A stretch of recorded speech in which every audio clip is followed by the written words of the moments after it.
धोने वाली बहू। शादी के पहले से ही विभा को कपड़े धोने का बड़ा शौक था। कभी नल के नीचे तो कभी तालाब के पास। अरे मेरी नीली वाली लुंगी नहीं दिख रही है। विभा की अम्मा, कहाँ रखी है लुंगी? अरे वो तो विभा ने परसों ही धोकर रखी थी आपकी अलमारी में, देखो वहीं होगी।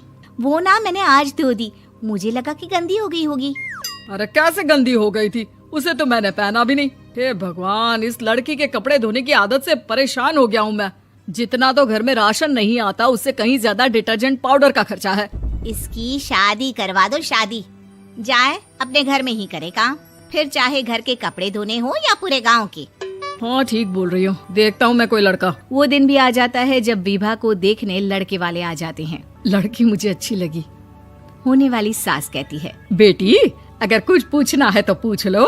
वैसे तो हमारी लड़की बहुत ही शर्मीली है, जो बोल दो वो मान लेती है, इसे क्या पूछना होगा। अरे कैसी बात कर रही हो माँ, मुझे इन लोगों के घर रहना है, सवाल तो कई है। हाँ हाँ बेटा, पूछ लो ना, क्या पूछना है। आप लोगों के घर कपड़े कौन धोता है? सास का मुंह बन जाता है। देखो, अगर तुम ये कहना चाहती हो कि तुम्हें कपड़े धोने नहीं आते तो सुन लो, कपड़े मैं ही धोती हूँ, लेकिन तुम्हारे आ जाने के बाद मैं रुमाल तक नहीं धोऊंगी। अरे चुप रहना भाग्यवान, बहू बेचारी घर आई नहीं, उसे डराना शुरू कर दिया। वो क्या है ना बिटिया, अभी तक तो ये कल्लू की माँ ही धोती थी, लेकिन अब तुम्हारे पापा तो दहेज में वॉशिंग मशीन देंगे ही।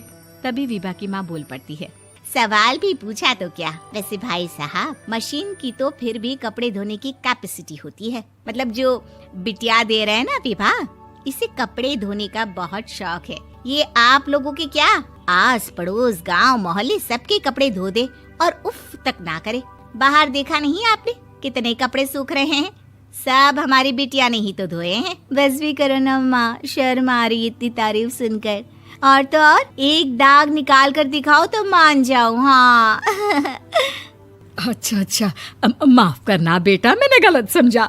हमें तो रिश्ता बहुत पसंद है। और ऐसे जुड़ जाता है रिश्ता कपड़े धोने का शौक रखने वाली विभा का। उसकी शादी हो जाती है कोयला फैक्ट्री में काम करने वाले कल्लू के साथ। शादी के बाद अचानक विभा चिल्लाती हुई सास के पास आती है। सासू माँ, अरे सासू माँ कहाँ है आप?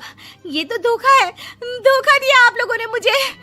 इसे ससुर के चक्कर के बारे में पता चल गया। अरे तो उसमें तुझे क्यों धोखा मिला है? अरे नल में पानी नहीं आता, कपड़े कैसे कब धुलेंगे? अच्छा अच्छा, तू पानी नहीं आ रहा उसकी बात कर रही है। तो आपने क्या सोचा? कुछ नहीं। अच्छा, तेरी माँ ने कहा था कि कपड़े धोने का शौक है तुझे, याद आया मुझे। शौक शौक बोलकर कपड़े धोने वाले मेरे जुनून को कम ना आके सासू माँ, कपड़ा धोना मेरा गुरूर है। तभी पति भी वहाँ आ जाता है। अभी अभी मैंने इसे सनी देओल की फिल्म दिखाई है, उसी के डायलॉग मार रही है माँ। अच्छा सुन, साफ साफ बता रही हूँ, पानी सुबह 4 से 6 और शाम को 10 से 12 आता है, समझी? विभा टाइमिंग सुनकर हैरान हो जाती है। ये क्या भूतों का मोहल्ला है? सुबह 4 बजे उठकर कौन कपड़े धोता है? 4 बजे टंकी में पानी जाता है, फिर सारा दिन धोना ना, किसने मना किया? अरे कैसी बात कर रही हैं? 200 लीटर की टंकी में कितने कपड़े धो लूंगी मैं, सुबह ही उठ जाऊंगी मैं। अब क्या था, विभा सुबह 4 से लेकर रात के 12 बजे तक कपड़े ही धोती रहती। एक रोज सास पड़ोस से निकलकर कहीं जा रही होती है कि साथ वाली कहती है, हाँ कल्लू की माँ, जरा ये बताओ कि 2 साड़ी है, 2 ब्लाउज और एक पेटीकोट और एक नाड़े वाला लंबा कच्छा। हाँ तो? अरे तो क्या, कितना लोगी धुलाई ये बताओ। धोबन दिख रहे हैं हम क्या? हमारे पति सरकारी नौकरी से अभी अभी रिटायर हुए हैं और बेटा सुपरवाइजर है कोयला फैक्ट्री में। धोबन समझ रखा है हमें?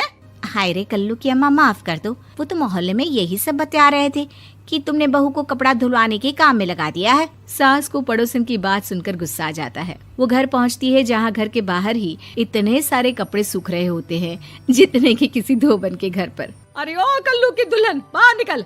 माँ जी यहीं आ जाओ, बाथरूम में चादर धो रहे हैं हम। अरे अभी हम धोते हैं, तुमको बाहर निकलो। ये आस पड़ोस वाले बोल रहे हैं कि हम बहू से कपड़े धुलवा धुलवा कर उसे कपड़ा धोने वाली बना दिए हैं।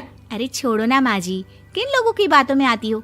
आस पास के लोगों का तो काम ही होता है कि वो किसी तरह सास बहू को लड़ा दे। बहू सारे घर के कपड़े धोती है, ये क्या कम है? बोलिए। सास को भी लग जाता है कि वो बहू का ये सनकीपन नहीं छुड़वा सकती, इससे अच्छा है कि खुद ही चुप हो जाए। एक रोज सास और बहू मंदिर जाते हैं, जहाँ सास की साड़ी वहाँ खड़ी भीख मांगने वाली से मिलती है। माँ जी क्या बात है, आपकी साड़ी उस भिखारन से कितनी मिल रही है ना? हाँ हाँ देखो तो, दोनों की साड़ी मिल रही है। क्या बात है कल्लू की अम्मा, तुम खुद को तो अफसर की बीवी बताती हो और ऐसी सिंपल सी प्लेन साड़ी पहनकर घूमती हो। सिंपल और प्लेन नहीं है ये साड़ी। तो क्या सोने के धागे से फूल बने हैं? कुछ भी सासू माँ, कुछ भी। हाँ बने थे इस साड़ी में सोने के धागे से फूल। मेरे पति लेकर आए थे मद्रास से स्पेशली मेरे लिए 10,000 की। ताहे भाई साहब इस भिखारन के लिए भी सेम टू सेम साड़ी लेकर आए होंगे 10,000 की। सास उस वक्त तो कुछ नहीं कहती, लेकिन बहू के साथ घर आती है और अलमारी से एल्बम निकाल कर लाती है। ये साड़ी देख रही है, ये वही साड़ी है जिसे मैंने अभी पहना था। इस साड़ी में ये जो चमकदार फूल दिख रहे हैं ना, ये सोने के धागों से काढ़े गए हैं।